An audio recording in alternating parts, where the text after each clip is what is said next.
standing out here with senior naturalist John Page Williams. We are out here on a very chilly day out here in front of our CBF headquarters, Merrill Center. I wonder, John Page, could you tell us all of the interesting things we're seeing out here, especially this very low tide? We are absolutely seeing the bare bones of this whole area today. This is the lowest tide I've seen in the 17 years that we've been here. Wow, really? We've got a big low pressure system off the mouth of the bay and pulling water out. We've got northwest wind that's just going to get stronger over the next few days, and it's pushing water way down the bay. Low tide was an hour ago, and the wind's not going to let it come back in again. We've got a fairly strong moon, and it's about 80% it's waning, so we're 3 days past the full moon. And the water is, although this is a relatively small effect, the water is close to its densest temperature, which is 39 degrees Fahrenheit or 4 degrees Celsius. Wow. So it's actually contracted some. So we got the bare bones showing here. And oh my goodness. you can see all around here, these craters have all been dug by the tundra swans that are on the outside. But they've been digging shell clams in here. So this normally is all underwater This right normally now. is all underwater. You can see the high tide mark all the right here. Goodness. Wow. We've got some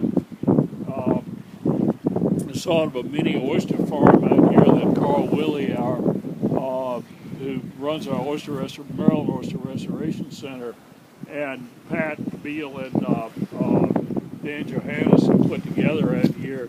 There are bags of oysters spat on shell in that, and actually some that are not spat on shell. They're individual oysters that we actually ate some of a week ago. Right here, buried in the sand, some chunks of marl with spat set on them. So any of these oysters, should we be worried about them in this cold weather? Yeah, they could. Shallow water oysters are going to freeze. There are oysters in Virginia. If you go to a place like Lynn Haven, you'll see oysters all around the shoreline, all around pilings. We call them coon oysters because they're there where raccoons can pick them up, poking along the shoreline.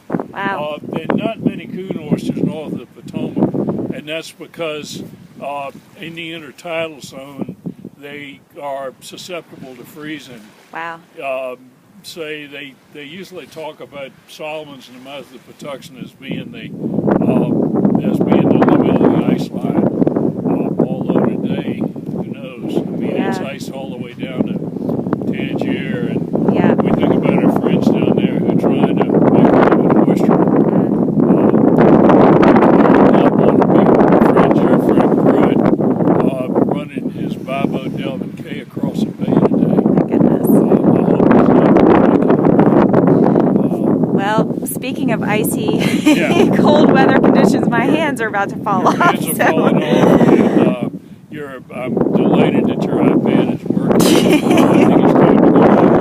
We've got about 5 different species of ducks out here, also feeding around with the swans. And they're down. Oh, I see the tundra all swans. of these guys are winter visitors who have come down here from the Canadian prairies in the summer, and even from the swans literally on tundra on the Arctic coast of Canada and on Alaska North Slope.